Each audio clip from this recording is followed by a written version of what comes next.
y mujeres de todo el mundo, de todas las naciones, de todas las razas y de todos los idiomas, de todas las lenguas, es la iglesia, el cuerpo de Cristo.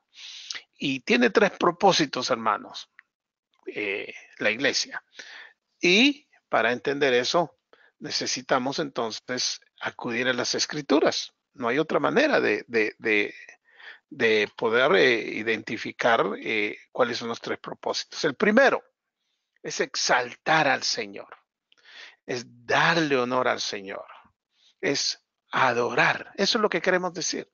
Exaltar queremos decir que el propósito de la iglesia, el propósito de cada creyente que forma la iglesia es adorar al Señor, exaltar al Señor. Hermanos, hoy se habla mucho de la adoración, pero cuando hablamos de adoración pensamos en un tiempo de cantos en la iglesia. Eso no es únicamente parte de la adoración. Yo quiero decirle que usted tiene que entender algo importante, hermano, que la adoración se lleva a cabo las 24 horas del día, los 7 días de la semana, 365 días del año para toda la vida. Mis hermanos, adoración no es únicamente ese tiempo en que usted y yo cantamos. Eso es parte de la adoración corporal como iglesia, como cuerpo que hacemos. Pero la adoración no es solo cantar en un momento en la iglesia. La adoración es todo lo que hacemos. Es servicio. Es con mi vida yo le doy honor y honra a Dios. Entonces, eso es adoración. Entonces, la iglesia, cuando yo hablo de la iglesia, no hablo de una iglesia en particular o la iglesia local. La iglesia está en todo el mundo. Hermanos, ustedes y yo somos la iglesia universal. Por favor, no se asusten ni me malinterprete. No estoy hablando de esa iglesia que es muy popular, que nació en Brasil y se llama Iglesia Universal.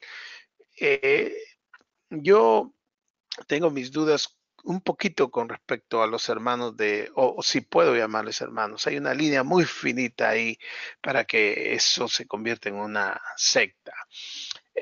La iglesia, ustedes y yo somos la iglesia católica. No se me asuste. Católica o católico quiere decir universal. ¿Ok? No estoy hablando de la iglesia tradicional religiosa que impera en Latinoamérica y en muchos países del mundo. Cuando yo digo, nosotros somos la iglesia católica, la iglesia universal. ¿Okay?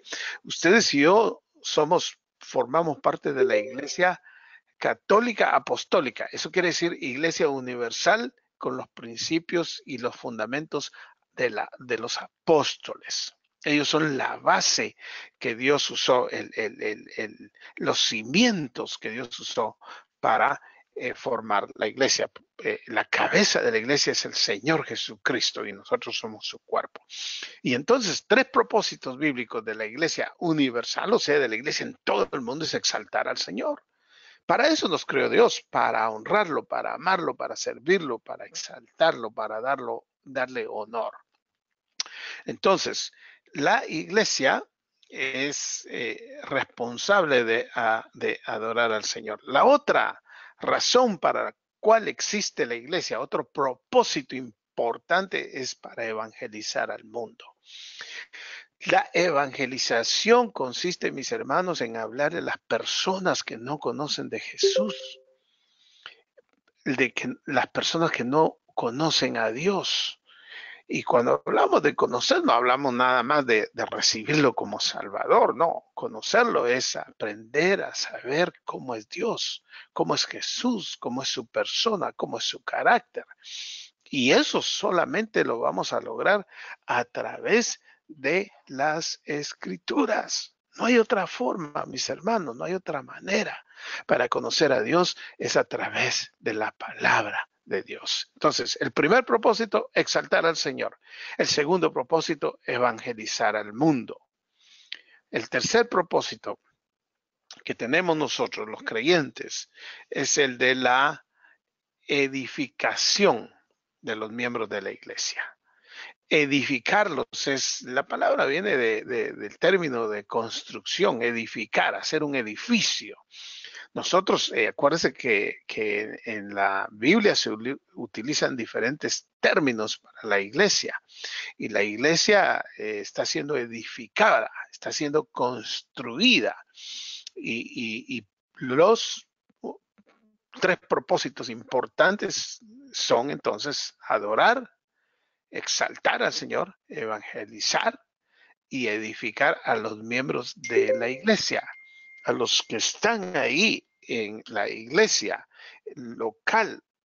¿Ya? La iglesia local, entonces, es la iglesia que existe en Estados Unidos, en Costa Mesa, en Huntington Beach, o la iglesia que existe en Tijuana, o la iglesia que existe en Venezuela. Esa es la iglesia local. Su iglesia local, entonces, tiene como responsabilidad llevar a cabo estos tres propósitos. Hermanos, si no hacemos esto, entonces yo no sé qué estamos haciendo o qué sería si no hiciéramos nosotros esto. Ese es el llamado de parte de Dios para nosotros. Entonces, ¿de dónde surgen estos principios? Surgen de las Escrituras. Mire lo que dice el apóstol Pablo en el capítulo 4, versículo 7 y versículo 8 y del versículo 11 al 16. Mire lo que dice. Dice el apóstol Pablo, escribiéndole a los Efesios, solo hay una iglesia. ¿Ya vio? Una iglesia universal. No hay un montón de iglesias. Todos formamos parte de una sola iglesia. Ahora, usted me dice si hay un montón de iglesias en mi lugar donde yo vivo, en mi ciudad, sí, pero esa es la iglesia local que forma parte de una sola iglesia que es la iglesia universal. ¿Ok? Entonces, solo hay una iglesia, solo hay un espíritu. Ahora, vuelvo a lo que enseñamos y aprendimos en la clase pasada. Pablo cada vez que predica, enseña. Por eso es un pastor maestro. ¿Ya? Él enseña, él educa, él da información a los hermanos. Pablo está siendo inspirado por el Espíritu Santo para enseñar, para explicar. Acuérdense que cuando Pablo está escribiendo, nada de esto era sabido, entendido. El Espíritu Santo estaba dándole forma a las escrituras del Nuevo Testamento. Se estaba formando y entonces los hermanos estaban siendo educados, enseñados y estaban aprendiendo a través de la inspiración. Acuérdense que le dice a Pablo, a Timoteo, que toda la escritura es inspirada por Dios. Usted ya debe saber ese versículo porque lo dejamos como una tarea. Es un versículo que debemos tener de memoria. Toda la escritura es inspirada por Dios y es útil para enseñar, para redarguir, para corregir y para instruir en justicia. Entonces, solo hay un Dios, solo hay un Espíritu, y Dios los llamó a una sola esperanza de salvación. ¡Wow! La esperanza de salvación viene a través del mensaje del Evangelio. Solo hay un Señor, solo hay una fe y solo hay un bautismo. Esto es doctrina. Esto es enseñanza. Esto es lo que tenemos que hacer en la iglesia. Enseñar estos principios que surgen de la palabra de Dios. Solo hay un Dios. Mire el énfasis. Solo hay una iglesia. Solo hay un espíritu. Solo hay un Dios que es el Padre de todos. Ahora, entendamos bien que Pablo le está escribiendo a cristianos, los creyentes de Éfeso. Yo sé que por todos lugares, si usted sale a la calle a hacer una encuesta y preguntar, todo el mundo va a decir que Dios es nuestro Padre. Dios es Padre de todos los que lo han recibido como su Señor y su Salvador. El resto del mundo, de las personas que no han recibido a Jesucristo, son creación de Dios, son sus criaturas, pero no son sus hijos. Solo los que hemos creído en Jesús somos hijos de Dios. Y Pablo le está escribiendo a los Efesios y les dice que solo hay un Dios que es el Padre de todos. ¿Quiénes son todos? Todos los que hemos creído en el Señor. Todos los que son, a todos los Efesios que les está escribiendo y que están recibiendo la carta apostólica. Entonces, solo hay un Dios. Y ese Dios es Padre de todos los que hemos creído. Y ese Dios que gobierna sobre todos, actúa por medio de todos. Mire qué interesante. Entonces, Dios gobierna sobre los hijos suyos y actúa por medio de todos los que hemos creído, que hemos recibido su palabra. A veces es triste que muchos creyentes no dejamos que Dios actúe por medio nuestro. Nosotros necesitamos ser guiados y dirigidos por el Espíritu Santo, ser llenos del Espíritu Santo. Vino a mí una persona que me dijo, yo estoy fluyendo. Y yo le pregunté, ¿fluyendo de qué? Y ella dijo, estoy fluyendo del Espíritu y del poder de Dios. Hermanos, su carácter de esa persona no mostraba que ella estuviera fluyendo del Espíritu. Esas son expresiones que se han empezado a utilizar en forma religiosa e irresponsable en la época en que estamos viviendo. Nosotros los cristianos que fluimos, si quiere usar la palabra, que estamos llenos del Espíritu Santo, debemos tener vidas excelentes de servicio, de sumisión, de adoración, de evangelización, de enseñanza. Eso es fluir del Espíritu Santo. Entonces, dice que actúa por medio de todos y está en todos, todos los que hemos creído, todos los que hemos recibido el Espíritu Santo. Versículo 7, a cada uno de nosotros Cristo nos dio las capacidades que quiso darnos. Esto es importante, lo vamos a recalcar, ya lo enseñamos, ustedes deben de saberlo. Es el Espíritu Santo el que da los dones o capacidades o habilidades espirituales. Esos dones que Dios da o que el Espíritu Santo da o que Jesús da, es intercambiable, hermanos, ese término. Pero en este caso, está hablando que dice que Cristo nos dio las capacidades que quiso darnos, no en forma caprichosa, sino en forma selectiva, de acuerdo a sus conocimientos. Yo estoy convencido que el Espíritu Santo, que Jesús nos da los dones que se requieren y necesitan dentro de un contexto en particular, en la ciudad, en el lugar donde usted vive. Dios le da el Espíritu Santo y le da un don para que usted, ahora dije un don, pero en realidad Dios nos da uno o más dones. Algunos tenemos más de un don, pero todos tenemos como mínimo un don y algunos tenemos 2, 3, 4, 5 dones, pero no tenemos todos los dones. Cada uno recibe capacidades, habilidades espirituales. No estamos hablando de habilidades y capacidades de tipo eh, eh, empresarial o de tipo para hacer tareas en el mundo en que vivimos. Eso también son capacidades que da Dios, pero esas se las da a todo mundo.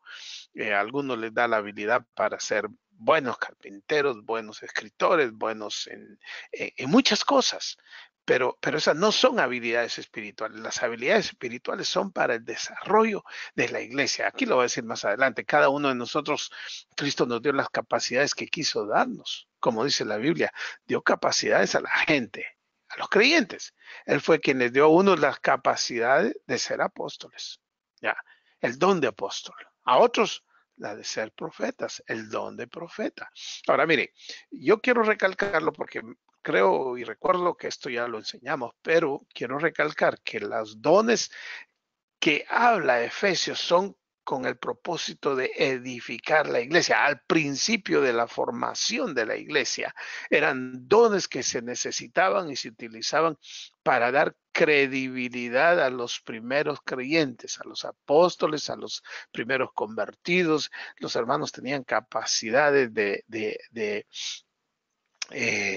hablar dar profecías, dar lenguas, lo que hoy se ve, hermanos, poco y nada tiene que ver con los dones bíblicos de la profecía y de las lenguas. Así que ese es un tema muy extenso, no vamos a tocarlo hoy, pero si surge alguna pregunta quizá la podamos responder. Pero no vamos a entrar al tema porque ese no es el tema de hoy.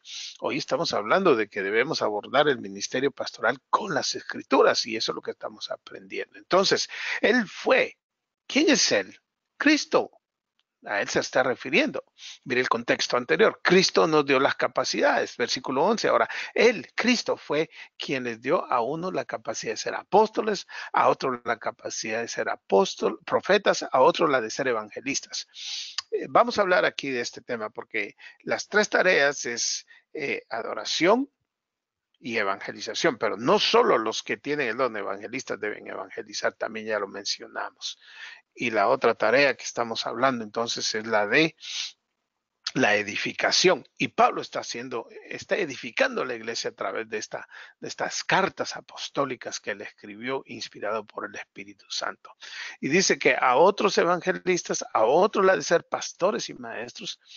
Y hizo, dice, esto para que todos los que formamos la iglesia, mire qué interesante, que es su cuerpo, el cuerpo de Cristo, estemos capacitados para servir y dar instrucción a los creyentes.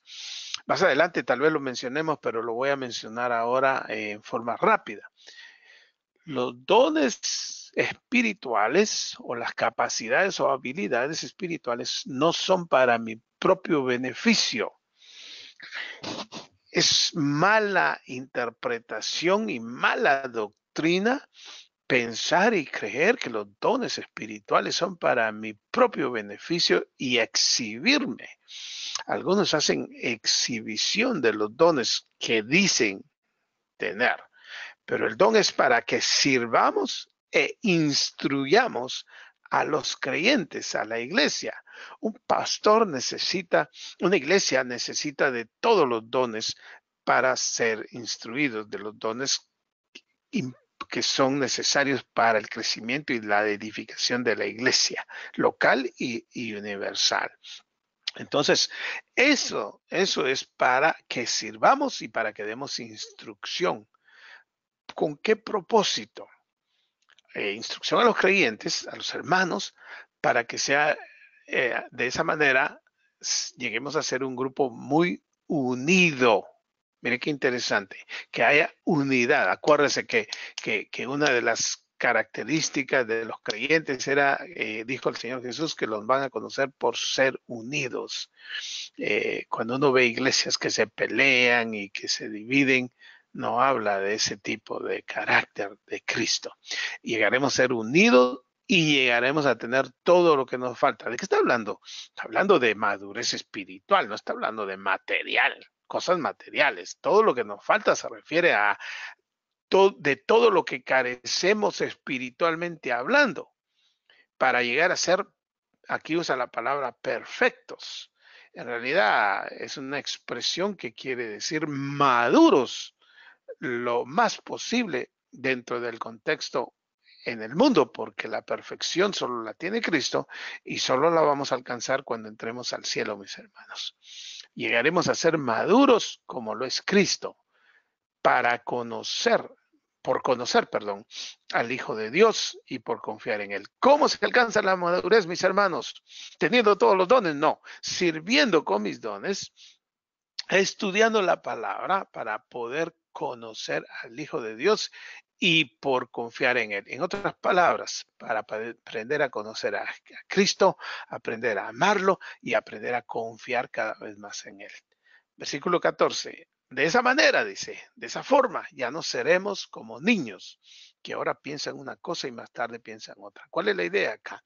Que un niño inmaduro cambia fácilmente, es engañado fácilmente, dice más adelante, que fácilmente son engañados por las falsas enseñanzas. Ese es el asunto. Hermanos, hoy tenemos que abordar el ministerio pastoral con las escrituras porque hay mucha gente engañando y confundiendo a los líderes y a los pastores y a los líderes como ustedes que están en formación. Entonces nosotros necesitamos tener solidez espiritual y eso se logra solo a través de las escrituras, utilizando nuestros dones que Dios decidió darnos. Entonces, de esa forma ya no seremos como niños que son engañados fácilmente por las falsas enseñanzas de gente astuta, que recurre a toda clase de trampas. Al contrario, en lugar de ser engañados, dice, el amor debe hacernos decir siempre la verdad, para que en todo lo que hagamos nos parezcamos cada vez más a Cristo. Lleguemos a la estatura, dice otra versión, de Cristo. Porque de esa manera, Cristo, dice versículo 15, al contrario, en lugar de ser engañados, el amor debe hacernos decir siempre la verdad para que en todo lo que hagamos nos parezcamos cada vez más a Cristo, que es quien gobierna la iglesia. Parecernos a Cristo quiere decir ser maduros como Cristo. Eso es lo que quiere decir. Que es el que gobierna la iglesia. El que gobierna, el que manda, el que dirige la iglesia es Cristo, mis hermanos. Él es la cabeza de la iglesia. Versículo 16. Y todos los demás, pastores, maestros, todos los demás, estamos bajo su autoridad. Versículo 16. Cristo es según sus funciones.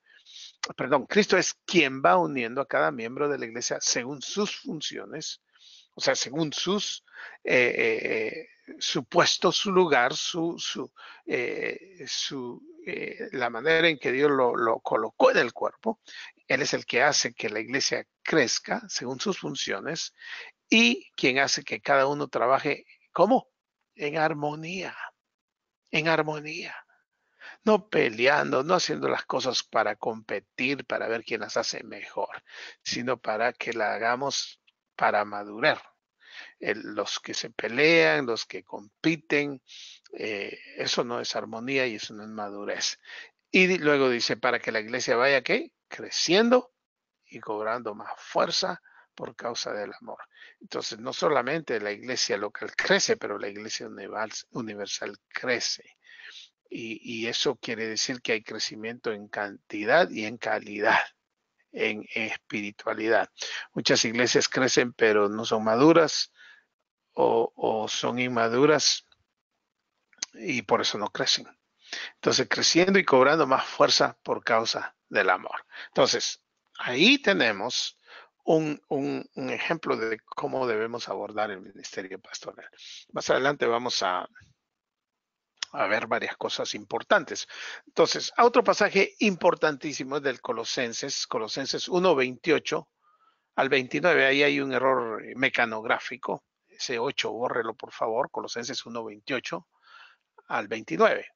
En la Nueva Traducción Viviente dice, versículo 28, por lo tanto, hablamos a otros de Cristo, advertimos a todos y enseñamos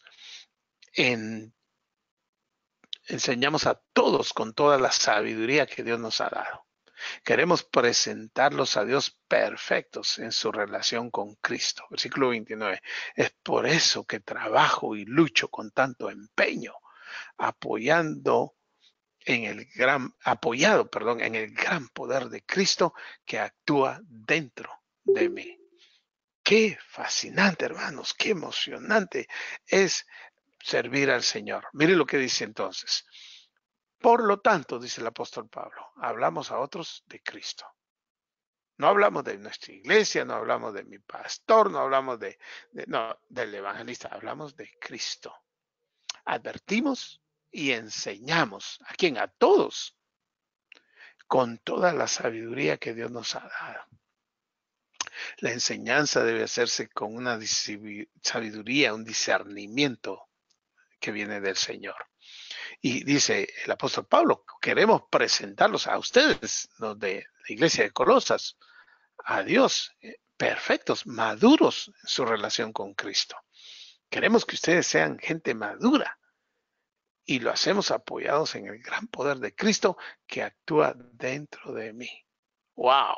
Hacemos nuestro ministerio pastoral, nuestro ministerio de servicio en el área que lo hagamos, lo hacemos llenos del poder del Señor. llenos del Espíritu Santo.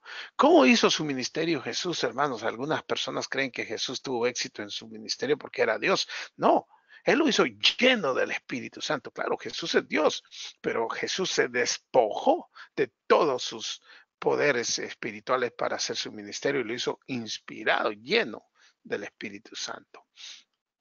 Entonces, hay 7 ministerios a través de los cuales el pastor, el líder, puede ver estos propósitos cumplidos en la iglesia que dirige. Entonces, ¿cuáles son los 3 propósitos que acabamos de hablar? Adoración, evangelización y edificación. Las 3 E.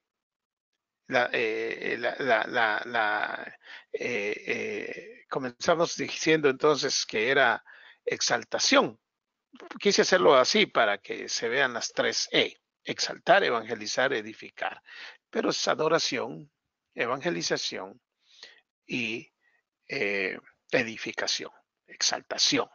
Entonces, hay 7 ministerios que una iglesia local puede implementar para llevar a cabo esos 3 propósitos importantes de la iglesia. Este es el primero, el ministerio de la palabra.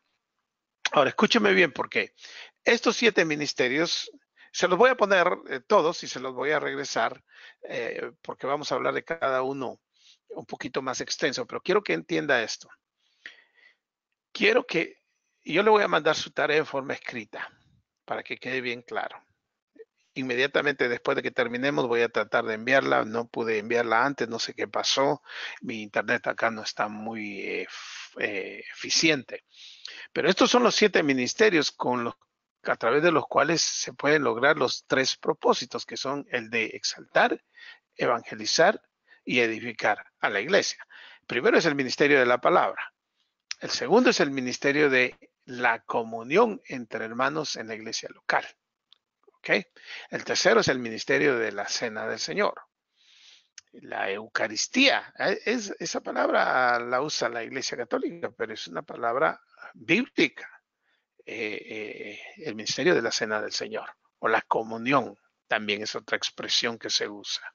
El ministerio de la oración, el ministerio de la evangelización, el ministerio de las misiones y el ministerio de la relación, o sea, comunión con otras iglesias. Comunión entre hermanos de la iglesia y comunión con otras iglesias. Entonces, vamos a regresar para poder hablar un poquito de cada uno de estos temas. Entonces, su tarea va a ser, ya se la voy a enviar escrita, pero su tarea va a ser investigar en su iglesia local cómo se llevan a cabo estos ministerios, cómo se hace el ministerio de la palabra. Usted va a hacer una investigación de cómo se enseña la palabra, qué medios, qué formas se utiliza en su iglesia para enseñar la palabra. Puede ser a través de escuela dominical, puede ser a través de un estudio bíblico, puede ser a través de las predicaciones dominicales. Hay muchas formas. Yo quiero que usted investigue cómo se hacen cada uno de estos ministerios, si se están implementando, si los hay. Y si no los hay, usted va entonces a ver cómo se podrían implementar en su iglesia. Vayamos al primero, el ministerio de la palabra. ¿Qué queremos decir con esto? El ministerio de la palabra. Si usted mira en el libro de los Hechos, en el capítulo 2, versículo 4, versículo 41 y 42. El apóstol Pablo, el apóstol Pedro, todos ellos podemos ver su ministerio en el libro de los Hechos. Ahí podemos ver lo que hacían, sus prácticas. El apóstol Juan, cómo edificaban la iglesia. Pero en Hechos 2, 41 y 42, ahí hay uno de los primeros ejemplos de las prácticas que llevaban a cabo los discípulos. Dice que los que recibieron su palabra fueron bautizados. Mire, fueron bautizados. Ese es a través de escuchar la palabra y la enseñanza, entonces la gente creía y se bautizaba. Y entonces dice que se añadieron aquel día como 3,000 personas y perseveraban. Quiere decir que hacían lo que los apóstoles decían, perseveraban en la doctrina de los apóstoles, en lo que los apóstoles enseñaban. Perseveraban quiere decir hacían constantemente, continuamente. Era un estilo de vida, no era una acción o una cuestión esporádica, no, era un estilo de vida. Perseveraban, hacían, lo practicaban. Así que dice que estos que recibieron al Señor, que recibieron su palabra, fueron bautizados y se añadieron aquel día como 3,000 personas y perseveraban en la doctrina de los apóstoles. Mire, yo le voy a hacer una observación aquí. El bautismo viene inmediatamente después de creer en Cristo. Con todo respeto de los grupos y denominaciones, el bautismo es algo que debe hacerse pronto, porque el bautismo es una señal, una expresión, una manera de decir, ya creí, ya recibí a Cristo. El bautismo, mis hermanos, no produce absolutamente ningún efecto de santidad. Todo lo que es una expresión pública de lo que ya hice quizá en privado. Ahora, ser obediente y bautizarme, eso es lo que produce crecimiento espiritual. Otra cosa que hacían es que se juntaban unos con otros en el partimiento del pan. Esto quiere decir que había comunión y otros también dicen, participaban de la cena del Señor y se juntaban para orar. Entonces, ¿cómo ingresaba una persona a la iglesia?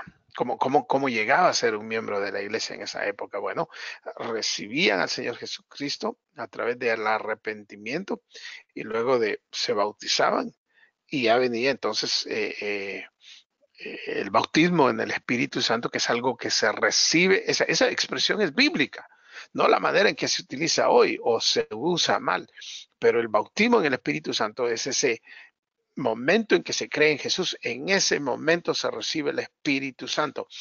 Eso es lo que nos sella como creyentes, ese es las arras, dice, del Espíritu. Eso sucede en el mismo momento de haber creído en Jesús. El Espíritu Santo no viene después, mis hermanos. El que no tiene el Espíritu de Dios no es de Dios, dice el apóstol Pablo a los Corintios. Entonces, en el momento de creer, lo primero que aparece en las prácticas de los hermanos era la continuación en la enseñanza de los apóstoles. Los cristianos aprendían la palabra de Dios o la doctrina de los apóstoles, como quiera decirle, y no solo escuchaban, sino que ponían la palabra en práctica. La predicación y la enseñanza de la palabra era central en el ministerio de los apóstoles. La palabra, mis hermanos, es el medio principal para llevar al cristiano a la madurez. No hay otra manera en que un creyente, una iglesia sea madura, sino la palabra de Dios. Segunda de Timoteo 3, 16, 17, ya se los dije, Salmo 19, 7 al 11. Y la palabra no debe ser descuidada. En Hechos capítulo 6, versículo 2, los apóstoles dicen, miren, nosotros tenemos que dedicarnos a la enseñanza de la palabra. Entonces el pastor es responsable de la enseñanza de la palabra de Dios en la iglesia local. No digo que es el único que la debe enseñar, pero él es el responsable de que la palabra se enseñe. No es el único, recuérdese, pero él es el responsable de que haya enseñanza de la palabra del Señor. Segundo, el ministerio de la comunión entre hermanos de la iglesia local. Hermanos, es importante que haya comunión entre hermanos. Lucas menciona que había una segunda práctica de la iglesia. Los primeros cristianos se entregaron a la comunión, es decir, a la unidad, a la comunalidad del cuerpo de Cristo. Esta comunidad fue iniciada por nuestro Señor cuando llamó a los discípulos a que dejaran todo y lo siguieran. de modo que formaron una comunidad, viviendo una vida común y compartiendo un cometido común. Cuando el Señor fue tomado, la vida en comunidad continuó. O sea, cuando el Señor se fue al cielo, la comunidad continuó, y las palabras más características en los primeros capítulos de los Hechos son: estaban juntos y tenían en común todas las cosas. Entonces, el trabajo de un líder es incorporar nuevos creyentes al cuerpo local de Cristo a través de una aceptación visible en la membresía de la iglesia. Eso es importante, mis hermanos, que la gente se sienta en comunidad. Los líderes necesitan involucrar a los hermanos entre sí. Deben crear reuniones, ocasiones, oportunidades de ministerio y estructuras y modelos sociales para que los cristianos puedan participar juntos. La iglesia no debe ser un teatro, un salón de lectura o un evento de espectadores. Antes bien debe ser una comunidad, un cuerpo, un compartimiento de vida mutuo. 1 Corintios 12, 14 al 27. La comunión incluye estar juntos, amarse unos a otros y estar en comunidad. La comunión incluye escuchar a alguien que tiene una preocupación, orar con quien tiene alguna necesidad, visitar a alguien en el hospital, sentarse en una clase o en un estudio bíblico, incluso cantar un himno con una persona que nunca has conocido. La comunión también implica el presentar peticiones de oración. La verdadera madurez en la semejanza a Cristo no se desarrolla adecuadamente en asambleas llenas de espectadores anónimos no comprometidos. Hermanos, las iglesias enormes, mega iglesias, eh, tienen problema con esta cuestión de comunidad. Ahora, fíjese que la iglesia aquí, que estamos hablando del primer siglo, los primeros creyentes, eran 3,000, pero se juntaban en grupos pequeños. Dice que se juntaban en los atrios del templo. Entonces, una iglesia es responsable que sus miembros tengan comunión. Entonces, una iglesia tiene que tener grupos pequeños, grupos de escuela dominical, celebraciones en grupos, en familias. Eso es tarea de los líderes y el pastor, ayudar a que toda la gente participe en un grupo de comunión entre hermanos. Es importante que haya comunión entre hermanos. Es importante porque de ahí se desarrolla comunión. Hermanos, es en comunión que aprendemos a crecer, a respetarnos, a amarnos, a cuidarnos, a orar los unos por los otros. Otro ministerio, el de la Cena del Señor. La Cena del Señor se debe eh, administrar, se debe ministrar. El ministerio de la Cena del Señor. La iglesia primitiva participaba regularmente en el partimiento del pan, en la Cena del Señor. Era importante que los hermanos recordaran que la Cena del Señor es una de las ordenanzas. Hay dos ordenanzas importantes para todo creyente: la Cena del Señor y el bautismo. No es una práctica sin sentido, sino que es parte del centro importante del mensaje de Cristo. 1 Corintios 11, 23 al 26. Hay simbolismo, hay solemnidad, hay santidad en la Cena del Señor. Usted y yo sabemos que los símbolos que se utilizan, el vino y el pan, o el jugo de uva, lo que ustedes utilicen, y el pan, son símbolos. Eso no tiene nada de santo en sí, pero son símbolos que representan el cuerpo y la sangre de Jesús, y debe hacerse de una forma solemne, de santidad.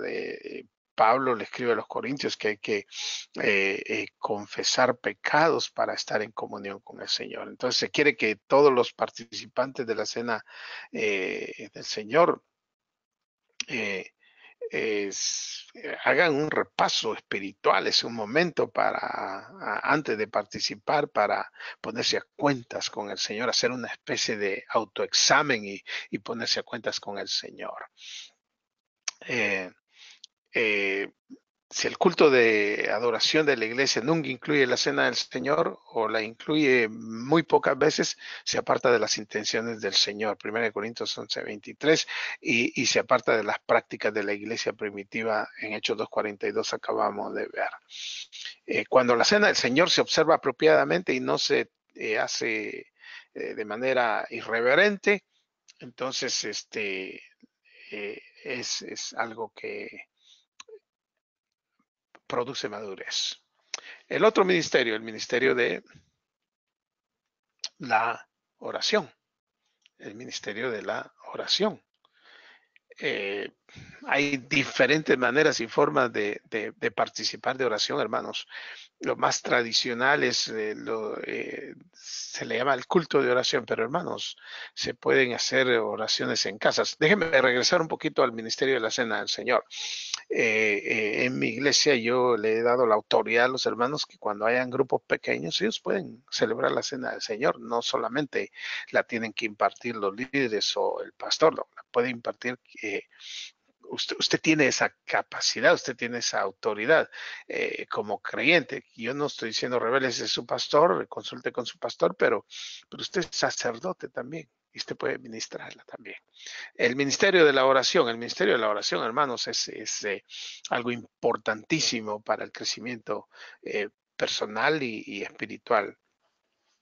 La 8.2.42 dice que la iglesia estaba entregada no solo a la oración, sino a las oraciones. Es probable que la oración se refiera a los tiempos de reunión que ellos mismos designaban para la oración unida dentro de la nueva comunidad, o sea, dentro de los nuevos creyentes. Pero la expresión las oraciones casi implica que habían horas regulares de oración, correspondientes con las horas de oración de las sinagogas judías. Eso es algo que es posible. Lo asombroso de la iglesia de hoy en día es que se hace mucho con muy poca oración. Hermanos, poca oración, poco poder. Mucha oración, mucho poder.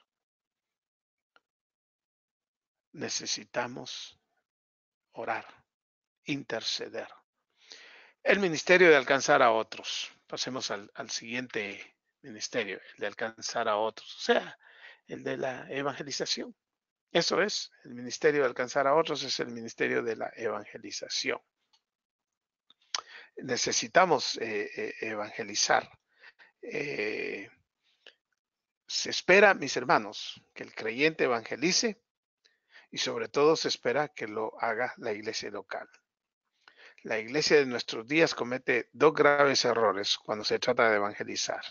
El primero es la noción de que el rol del pastor es enseñar y que de modo natural la iglesia se introducirá en los asuntos de la evangelización.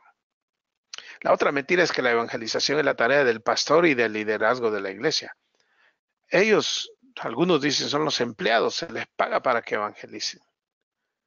Pero no es así, mis hermanos. Recientemente alguien ha sugerido que la evangelización es un don que tiene algunos que en turno deben hacer la obra de evangelismo para la iglesia. Tampoco. Nosotros, yo y los líderes de la organización a la iglesia a la que yo pertenezco, eh, creemos que los pastores deben ganar almas a nivel personal, así como enseñar a evangelizar a sus congregaciones. Una iglesia que no sabe cómo reproducirse y no se reproduce es en realidad una congregación inmadura. A pesar de su comprensión intelectual o de lo sofisticado que sean sus programas, hay que ganar almas para el Señor. El otro ministerio que necesitamos incorporar o tiene que haber en la iglesia es el ministerio de las misiones. El resultado obvio de intentar cumplir con la gran comisión será la incorporación de un programa de misiones en la iglesia local. Pero hermanos, a veces lo que se hace en las iglesias es delegar esa responsabilidad a un grupo de hermanos sin darles instrucción, pero no funciona así. La fidelidad al mandato del Señor de discipular a todas las naciones incluye un esfuerzo directo. sin importar la magnitud, para alcanzar las regiones que estén más allá de la localidad inmediata de la iglesia local. La iglesia local tendrá un programa de misiones donde participen, debe tener un programa de misiones donde participen en seleccionar, enviar, sostener e interceder por cristianos que son enviados para alcanzar a los perdidos en otros lugares. Hermanos, yo comencé mi ministerio como misionero en la Ciudad de México. Yo nací y crecí en Guatemala. Yo sigo siendo misionero en California. Lo que estoy haciendo ahora acá en Tijuana son misiones.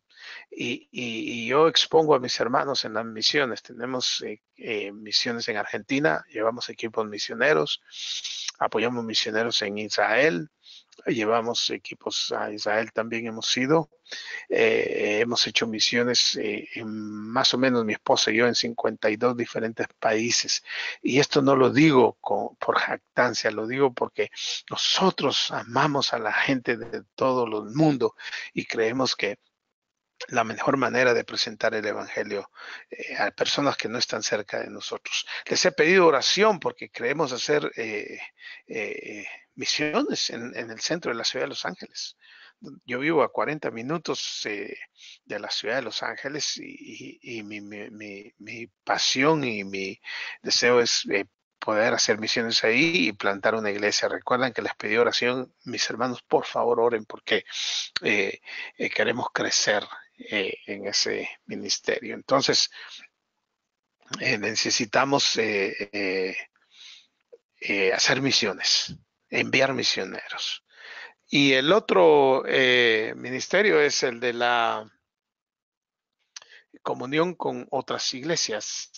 ¿Ya? El ministerio de la relación o la comunión con otras iglesias. Y en este aspecto tenemos que tener mucho cuidado cómo nos vamos a relacionar con otras iglesias. Necesitamos conocerlas y apoyarlas, pero con tener cuidado con el tipo de doctrina que se presente o se enseñe. Las iglesias del Nuevo Testamento eran congregaciones autónomas bajo la supervisión de sus propios ancianos o líderes, compartían tradiciones y prácticas similares, a pesar de que eran congregaciones distintas. Sin embargo, había una gran cantidad de interdependencia. Compartían esfuerzos de discipulado, esfuerzos de alivio común, decisiones eclesiásticas generales, mantenían una relación activa entre sí, de modo que cada iglesia se veía a sí misma como parte de un todo, de la parte de la iglesia universal. Entonces, se requiere de este tipo de ministerios. Su tarea va a consistir, entonces, se lo mencioné, en hacer una investigación de lo que su iglesia hace como producto de querer establecer un ministerio con las tres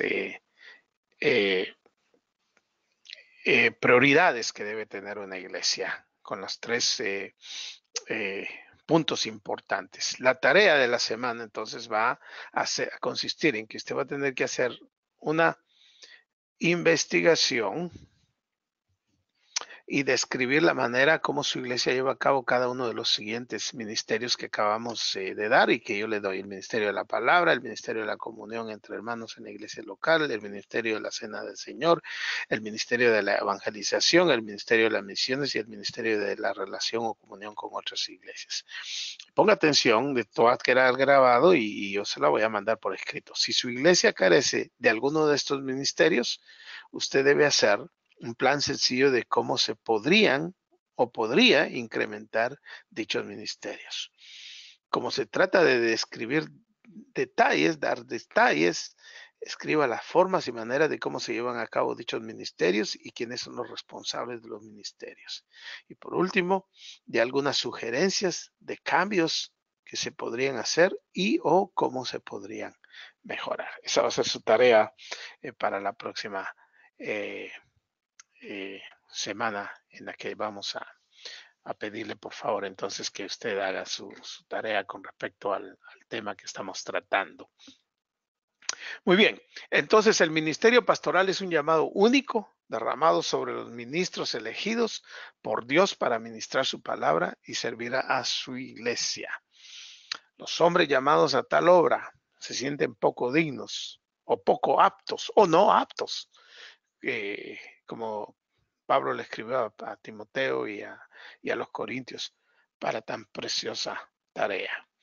Sin embargo, para los apartados para el ministerio se les aplica el mensaje de Pablo que dice, cuando Dios nos dio la buena noticia, puso por así decirlo un tesoro en una frágil vasija de barro. Así, cuando anunciamos la buena noticia, la gente sabe que el poder de ese mensaje viene de Dios y no de nosotros, que somos tan frágiles como el barro.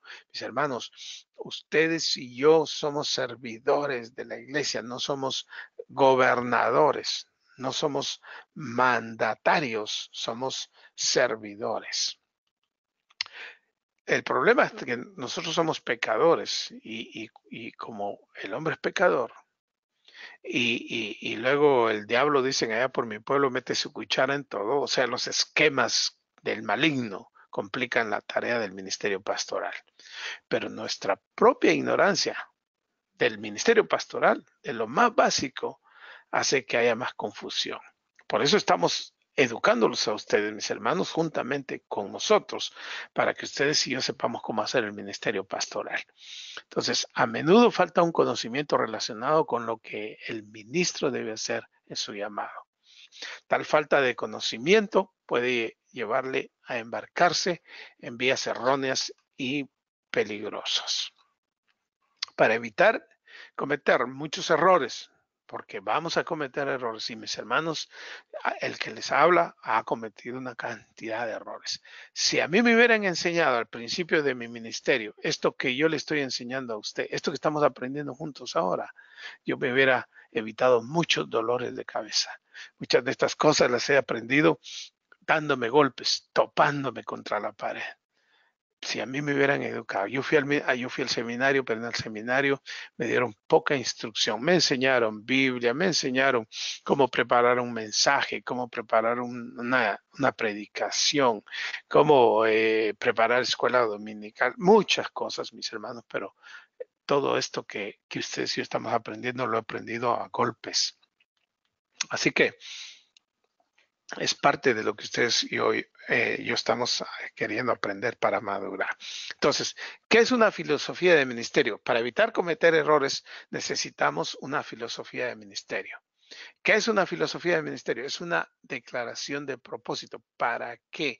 ¿Por qué? ¿Cuál es el propósito de la iglesia? La declaración de ministerio describe exactamente lo que debemos alcanzar en el ministerio. Esto nos va a ayudar. Esto es lo que nos va a dar guía, dirección para poder hacer mejor nuestro ministerio.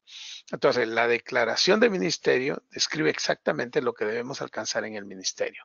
Identifica la razón de la existencia de la iglesia y de esa manera, de ese modo, de esa forma, la razón de la existencia del ministerio cristiano. El ministerio no existe independientemente de la iglesia, sino como el medio para cumplir el propósito de la iglesia. Mire lo que dice Pablo a Timoteo en 2 de Timoteo 2, 14, 15. Espero verte pronto, visitarte pronto, pero te escribo todo esto por si acaso no llego a tiempo. Así sabrás cómo debemos comportarnos los que pertenecemos a la iglesia, que es la familia del Dios vivo. La iglesia sostiene y defiende la verdad. Ahí hay claves para entender. Mire otra versión, el mismo pasaje describe estas cosas para que sepas cómo deben comportarse las personas en la familia de Dios, la iglesia de Dios viviente, columna y fundamento de la verdad. Entonces, los principios de cómo formar y tener nuestro ministerio salen de la Biblia. Una filosofía de ministerio, la filosofía de ministerio de un pastor se convierte en su guía, una guía para su ministerio personal. Una vez establecida y comprendida, guiará el ministerio del pastor de acuerdo con ella. La filosofía de ministerio se convierte en el mapa para mantenerlo en la ruta correcta. Es una guía para su acción y dirección, para corregirlo cuando se desvía por los peligros que surgen en el ministerio y para animar su vida cuando el peso de la tarea lo agota y lo extenúa. Mis hermanos, el ministerio es cruel, es duro, es difícil. Servimos a un Dios de amor, pero el ministerio no lo hacemos con gente que solo nos va a amar. En el ministerio nos van a criticar. Los pastores somos criticados, los líderes somos criticados. Si hacemos o no hacemos, si decimos o no decimos, si enseñamos o no enseñamos, si tomamos un descanso o no tomamos un descanso, si tomamos vacaciones o no, si recibimos un salario o no. El ministerio es cruel, mis hermanos. El ministerio es duro, es difícil, pero no es la gente la que paga, es el Señor. Pero yo le digo siempre que tengo oportunidad a los hermanos, les digo, traten bien a sus pastores, sirvan con ellos, bendíganlos, oren con ellos, oren por ellos. Dígale, pastor, estoy orando por usted, por su familia. Cuando un pastor cometa un error, cuando sus hijos cometan un error, cuando hay problemas en la familia pastoral, oren por su familia pastoral, oren por sus líderes. No seamos crueles, no seamos drásticos. El Señor ama a los pastores. Los ha puesto a hacer una tarea difícil, mis hermanos, complicada, pero el Señor paga y paga bien y paga a tiempo. Así que ánimo, mis hermanos. 5 beneficios de tener una declaración de propósito. Yo quiero que usted ya vaya pensando en hacer una declaración de propósito. O sea, ¿para qué está usted? ¿Cuál es el propósito de su iglesia? ¿Para qué está su iglesia ahí? Entonces, veamos algunos. Una declaración de propósito nos obliga a ser bíblicos. ¿Qué es lo que necesitamos, hermanos? Que nuestra tarea la hagamos en forma bíblica, no en forma eh, como caiga, como se nos ocurra, como se nos antoje. No, nuestra tarea debe ser bíblica. Nuestras tradiciones deben ser bíblicas. Tradiciones sí, pero bíblicas. ¿Cuáles son algunas de las tradiciones bíblicas? Algunas de las tradiciones que la iglesia local, la primera iglesia tenía. Ya los mencionamos algunos. La cena del Señor no solo es una tradición, pero es un mandato. El bautismo no es una tradición, es un mandato. Bautizar. Entonces son eh, podríamos decir tradiciones, pero son mandatos. Eh, mire lo que dice 1 Corintios 11:2 dice, cuánto me alegro de que ustedes siempre siguen las enseñanzas que les transmití. Entonces las tradiciones bíblicas de la iglesia deben ser bíblicas, no deben ser cuestiones de tipo eh, que van surgiendo hoy, de tipo emocional nada más. Nuestras prácticas deben ser bíblicas. Lo que hagamos en la iglesia debe ser basado en la palabra de Dios. ¿Quién sabe lo que piensa el Señor? ¿Quién puede darle consejos? Pero nosotros, dice el apóstol Pablo, tenemos el Espíritu de Dios y por eso pensamos como Cristo. Lo que Pablo quiere decir es que lo que hacemos y enseñamos viene de la mente de Dios directamente.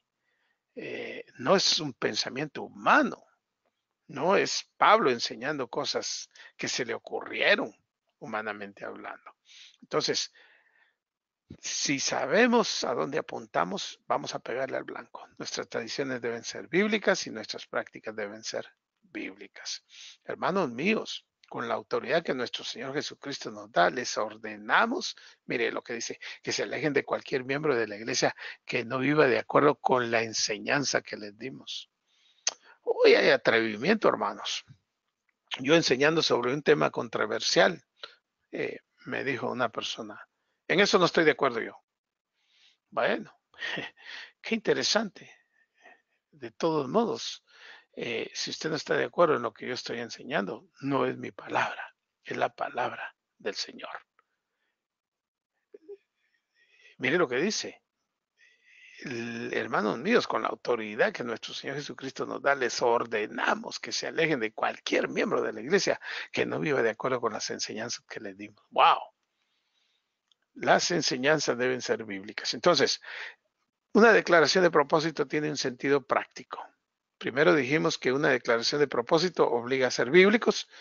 Una declaración de propósito tiene un sentido práctico. Así que yo no corro, dice el apóstol Pablo, como quien no tiene meta. No lucho sin un propósito. Yo corro cada paso con propósito. Lo que hacemos en la iglesia debe tener propósito, hermanos. ¿Cuáles son los propósitos que queremos alcanzar? Adoración, o sea, exaltar, evangelizar y edificar. Eso es lo que queremos lograr.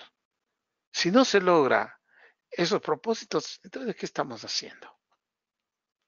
Una declaración de propósito nos ayuda a ser eficientes, a evaluar, a saber a dónde vamos. Si lo que hacemos está teniendo resultados bíblicos, entonces está bien.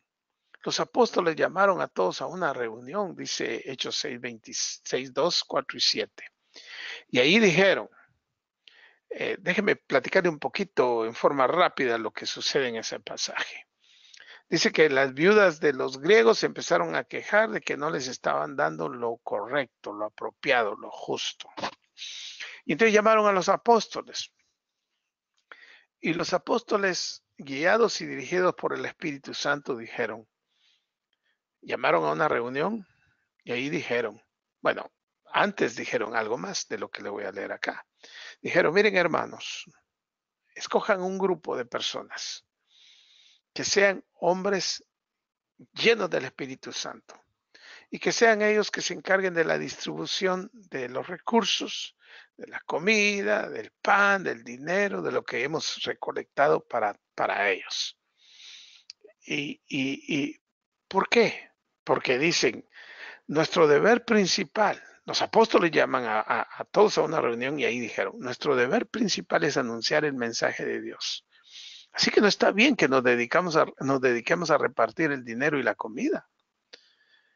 Nosotros nos dedicaremos entonces a servir a Dios por medio de la oración y anunciar el mensaje de salvación. Los apóstoles siguieron anunciando el mensaje de Dios. Por eso más y más personas se convirtieron en seguidores de Jesús y muchos sacerdotes judíos también creyeron en él. Mire qué interesante. Una declaración de propósito nos ayuda a ser eficientes. No queremos que los pastores tienen la responsabilidad de dedicarse a la oración, a predicación, anunciar el mensaje de salvación, la edificación. Y ellos siguieron anunciando el mensaje de Dios. Y dice que por eso más y más personas se convirtieron en seguidores de Jesús, incluyendo algunos sacerdotes. Ahora, no es que, permítame un segundo,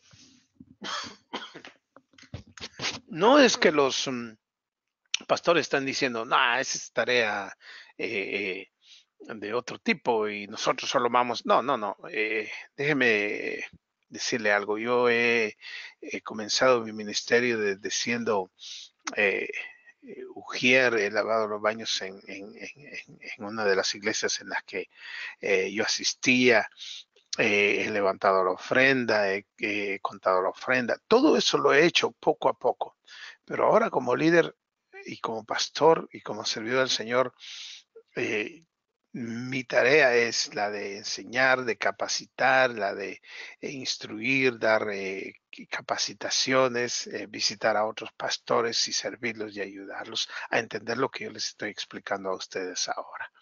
Entonces nos ayuda a ser eficientes.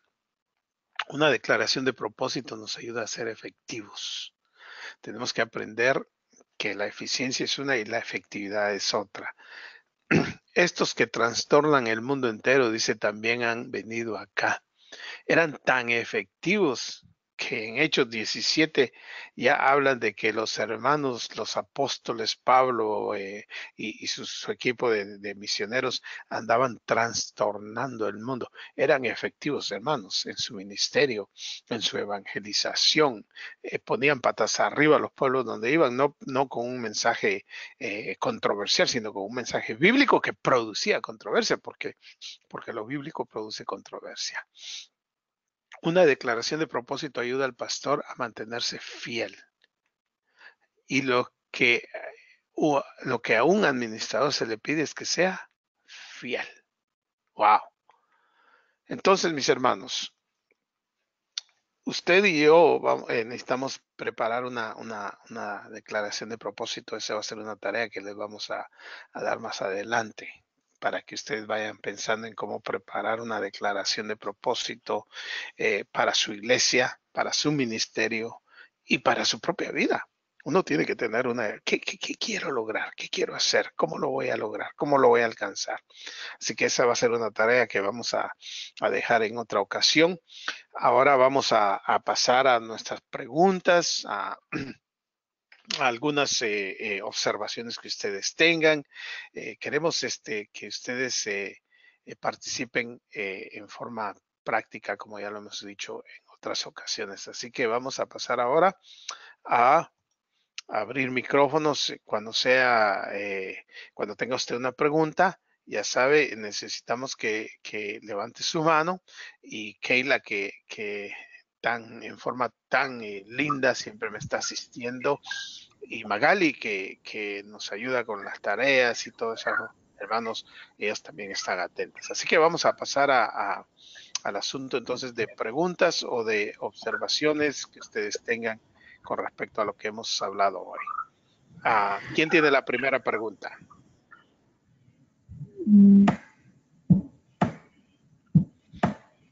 Pues había visto hermana Magali, pero creo que se quedó sin internet. Ahí está.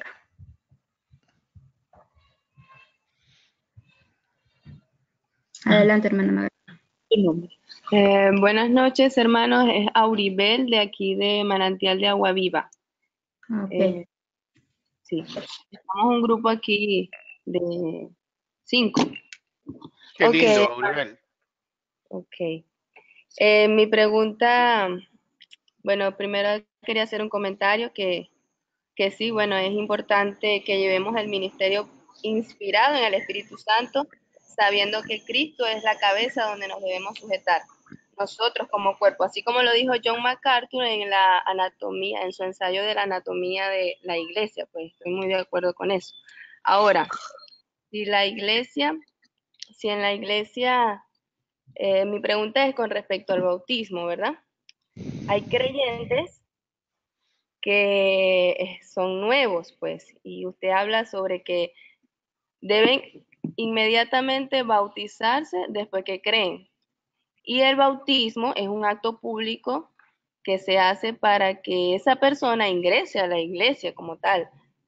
Entonces yo quisiera saber si se debe bautizar inmediatamente que cree, así literalmente, o es mejor confirmarlo, discipularlo, para que luego sea bautizado, pues para que sea parte de nuestra iglesia.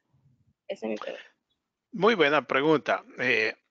Yo no voy a entrar en controversia con los sistemas que tienen las iglesias, pero el sistema bíblico, Hechos 2:42, Hechos 8, lean mis hermanos. ¿Se acuerdan de Felipe y el eunuco?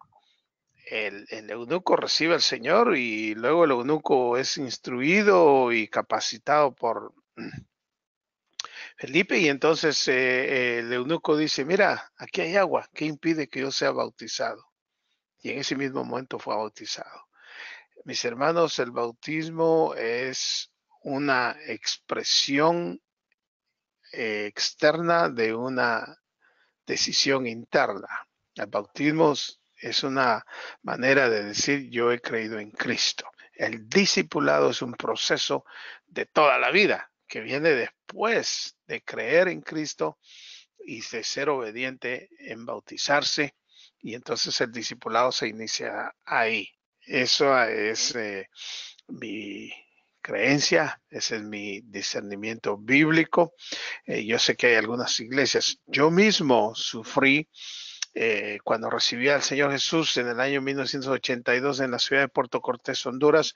Me quería bautizar y los hermanos tenían un sistema que ellos no bautizaban a nadie antes de los 6 meses. Entonces, de alguna manera yo después me fui de ahí para Guatemala porque el Señor me dijo, me guió, y cuando llegué a aquella iglesia, los hermanos también me dieron una especie de instrucción y toda la cosa, y yo me bauticé. Pero si vamos a los principios bíblicos, los hermanos creían. Si ustedes leen Hechos 2:42, los 3,000 que creyeron se bautizaron inmediatamente. Así que esa sería mi respuesta basada en los principios que veo en la palabra. Ok, hermano, muchas gracias. Por nada, hermano. Dale.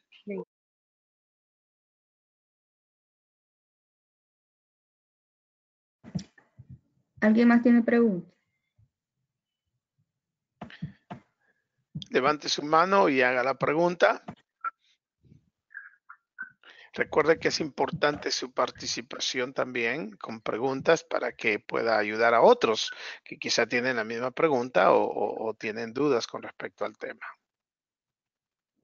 Hermana Lide, puede abrir su micrófono.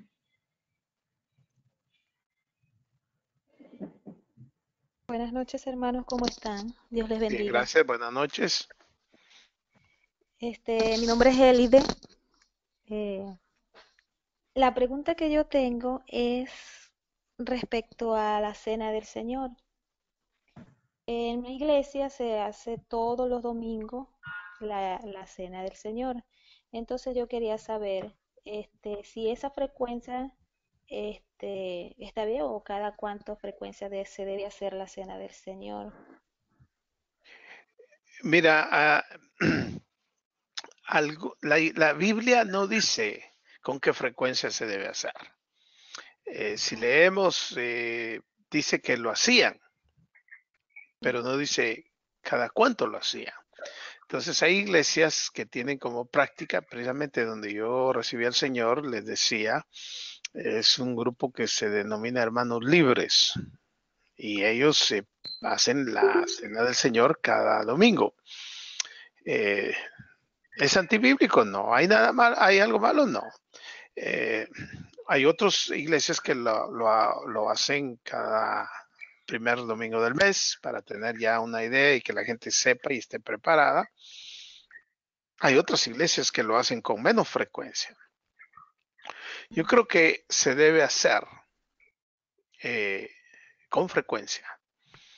Yo personalmente he dado autoridad a mis hermanos para que en los grupos pequeños ellos puedan hacer la Cena del Señor. Yo he dado autoridad a las familias, a los esposos, para que ellos en su casa, con sus hijos, puedan participar y hacer la Cena del Señor. Que lo expliquen. No es nada exclusivo de la iglesia local, sino es algo que es parte de las ordenanzas de la iglesia universal. Yo respeto a cada iglesia y sus formas de hacerlo. Por favor, yo no quiero que usted vaya a decir, pero nuestro maestro dijo que así es o no es. Cada iglesia tiene sus propias formas y maneras de hacerlo. Lo que sí voy a decir, cuando algo no sea bíblico, lo voy a decir, no es bíblico, pero estas son cuestiones que tienen que ver con asuntos de regularidad. Lo importante es que se haga. Y la Biblia, según vemos la pauta, es que se hacía con frecuencia.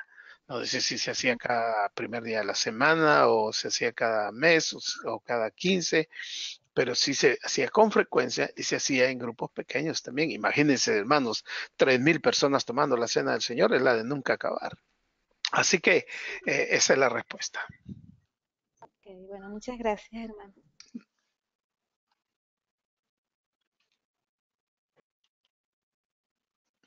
¿Alguien más? Otra pregunta. Buenas preguntas, mis hermanos. Pastor, buenas noches. Dios lo bendiga. Igualmente, hermano. ¿Quién habla? Mi hermano Renato de Colombia, Renato, ¿cómo estás, hermano? el pastor. Quería preguntar también sobre la cena. He visto que en algunas iglesias participan los niños. Entonces, no sé si eso estaría bien que los niños participen en la cena. Esa es una muy buena pregunta. La administración de la Cena del Señor debe ser para los que han creído en Cristo. Ese es uno de los requerimientos, uno de los requisitos para participar de la Cena del Señor. Ninguna persona que no sea creyente debe participar porque dice el apóstol Pablo que entonces está acumulando ascuas de fuego sobre su cabeza, dice. Entonces, si el niño cree en Jesucristo como su Señor y su Salvador, bien puede, pero yo creo que ahí en este caso quizá papá y mamá tendrían que ser responsables de explicarle que esto no es una cuestión religiosa, sino que es en serio, pues, que esto es algo importante. Y el propósito de la Cena del Señor, hermanos, es recordar varias cosas. Una de ellas es que el Señor Jesús vino al mundo, que tuvo un ministerio por 3 años y medio, que su vida fue perfecta, que murió en la cruz, y que fue enterrado, y que resucitó, y que ascendió al cielo, y que un día va a regresar, y que vamos a celebrar esto con él cuando él regrese. Vamos a tener la gran cena de participación, pero los niños tienen que entenderlo. En mi caso, yo permito que participen los niños, pero explico a los padres, ustedes son los responsables de explicarle a su hijo. Y yo me aseguro que sean niños que hayan recibido al Señor, les explico para que ellos entiendan también. Una vez Pastor, más, hermano, es algo que corresponde, cada iglesia puede tener sus propios parámetros para hacerlo. pastor, Dime. ¿es requisito para que alguien participe de la cena que sea bautizado? Yo no veo ninguno de ese. Bíblicamente, si quisiera alguien decirme, creo que tendría muy pocas posibilidades de probármelo. Creo que hay que creer. Lo que pasa es que, una vez más, el proceso era, creían en el Señor, se bautizaban y participaban de la comunión. Ese es el proceso. Entonces algunos dicen, si no es bautizado, no participe de la comunión. Pero el requisito es ser creyente. Yo no veo por qué alguno no tendría que bautizarse y luego no participar de la cena del Señor. Pero eso, una vez más, no está claro tampoco en la Biblia. No dice solo los bautizados, tampoco dice los no bautizados. ¿Me doy a entender, mi hermano Renato? Sí, pastor, yo le entiendo, pastor. Muchas gracias. No, a ti, mi hermano, gracias. Tenemos tiempo para unas 2 o 3 preguntas más probablemente. No todos juntos, porque si no, sí se hace complicado. Poquito a poco. Buenas noches, hermano, ¿me escuchan? Sí, te escucho. ¿Quién habla? Por aquí hay el Padrino de Venezuela. ¿Cómo está, pastor? Qué lindo, hermano padrino. Qué bueno. Oye, Ayesier, me gusta tu nombre y me gusta decirte padrino, ¿eh? Sí, sí, está bien, no tengo ningún problema. Sí, no, pero eso tiene implicaciones también, ¿eh? Si eres mi padrino, tienes que, sí. Bueno, dime, Sí. hermano, ¿cuál es tu pregunta? Bueno, mi pregunta es con respecto acerca de los 7 ministerios que usted estaba hablando allí. Bueno, sabe que es muy común en las congregaciones manejar el ministerio, o sea, de ponerlo este nombre, ¿no? Ministerio de alabanza y adoración o el ministerio de adoración. Y no sé si sería buena idea, no sé, incluirlo aquí como tema de enseñanza, ya que a veces es muy malinterpretado este ministerio, ya que a veces el pueblo, llamando pues a la iglesia, al pueblo común en la iglesia, entiende mal de que los adoradores son los que cantan o los que tocan instrumentos. Y por experiencia propia me ha tocado pues, mostrar, enseñar y testificar acerca de que eh, el- la adoración es básicamente la vida de obediencia del cristiano y como ministerio, pues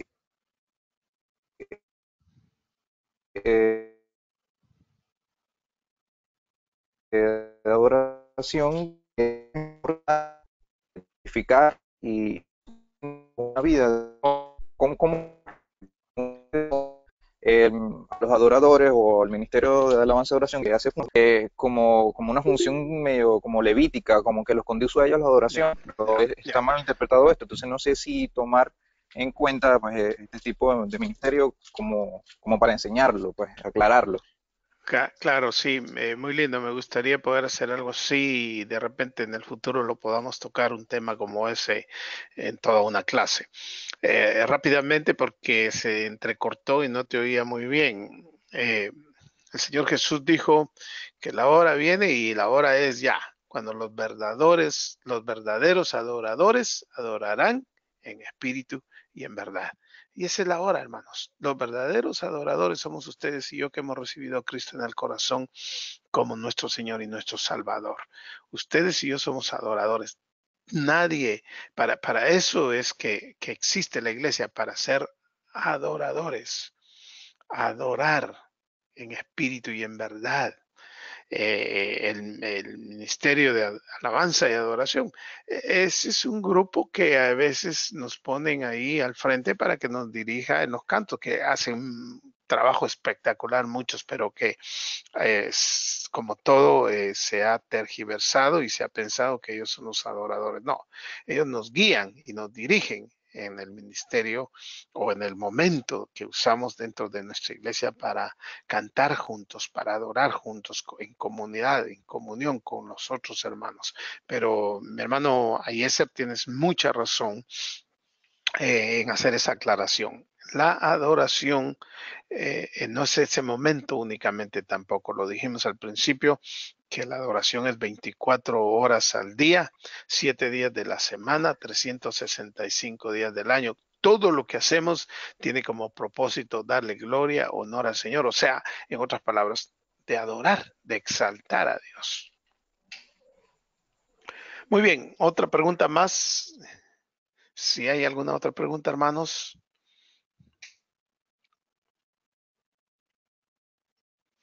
¿Alguien más tiene preguntas? ¿Que ahí la ves alguna mano levantada por ahí? Sí, Adelante, pero hermano. no quiero abrir a la... Ahí está. Ya. Ya. Buenas noches, Pastor Erwin. Dios le bendiga. Le habla Romy Morales, de aquí de Venezuela. Buenas noches. Una de las cosas que quería compartir es que en los 7 ministerios que usted nos estaba explicando ahorita, me hizo recordar mucho la niñez, mi niñez, porque crecí en las misiones con mis padres y lo que fue la evangelización, pues. Qué Y de lindo. verdad que eso es un trabajo muy hermoso y fue una de las cosas que me enamoró más del Señor en cuanto a la obra y lo que Él es, pues, y ha hecho por nosotros. Wow, qué hermoso. Eso está precioso. Y gracias, ¿Aló? hermana. Sí, sí, te escucho. ¿Sí me escuchan? Sí, sí, sí. Ah, no escuchamos lo que... no. Bueno, mi pregunta en esta noche sería, las personas que están bautizadas, ¿no? Como usted nos está explicando ahorita, que deben de recibir el bautismo inmediatamente, debería ser así. En este caso, si esta persona que está recibiendo, esta alma que está recibiendo por medio del arrepentimiento, ¿verdad? Del Señor Jesucristo, tiene algunas cosas que arreglar en su vida personal, ya sea si tiene una vida de adulterio, fornicación, tiene algunas cosas personales que arreglar. ¿Debería ser bautizada de igual manera o hay que esperar, verdad? Que él pueda arreglar su vida. Fantástica pregunta. Y yo la pregunta se las voy a responder con otra pregunta y voy a tratar de aclarar.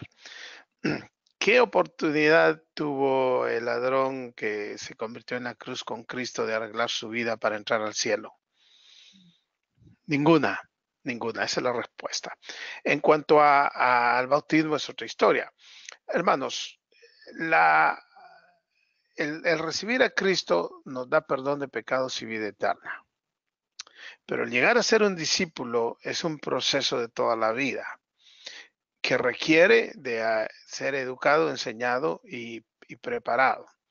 Pero el bautismo, bíblicamente yo lo veo ahí en los pasajes que les indiqué, era algo que sucedía inmediatamente, independientemente de si era casado, si era soltero, si era juntado solamente.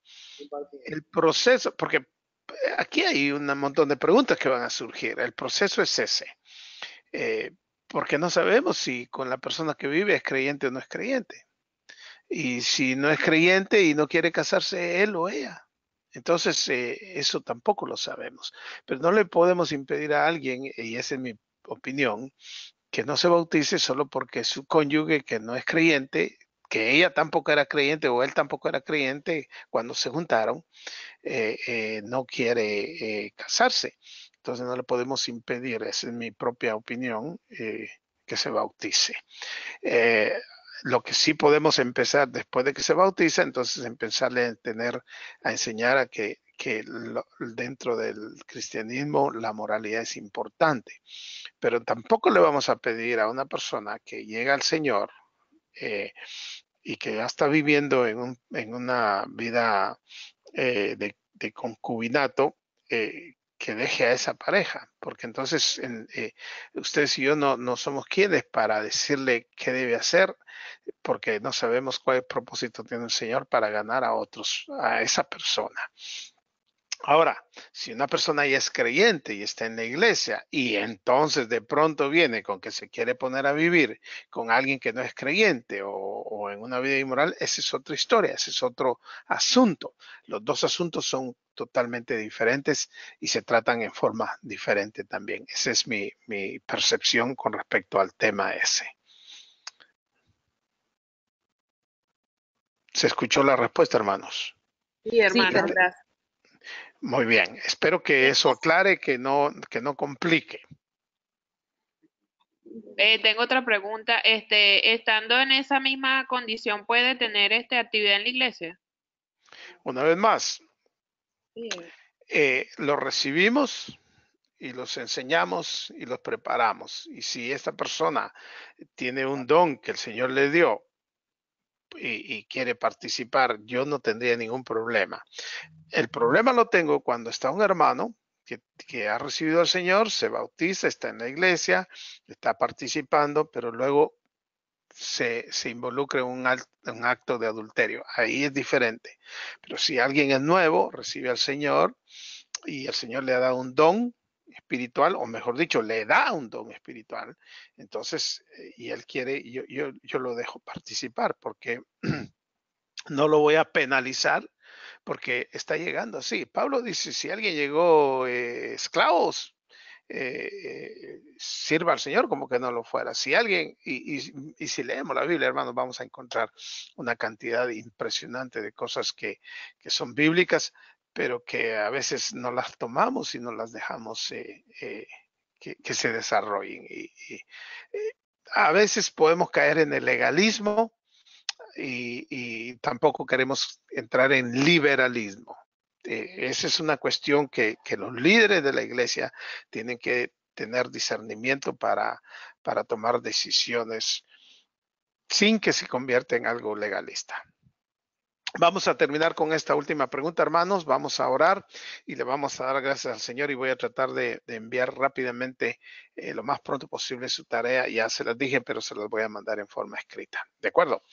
Señor Jesús, te damos gracias porque hemos tenido una clase bastante instructiva.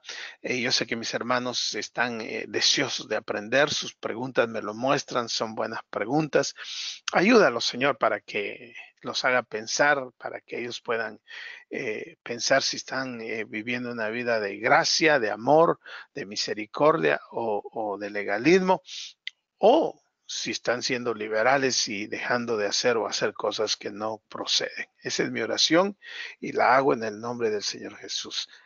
Mis hermanos, buenas tardes. Dios los ama, yo los amo. No se olvide, estamos en contacto. Ore por mi petición de iniciar esta nueva ministerio en la ciudad de Los Ángeles. Hasta la próxima.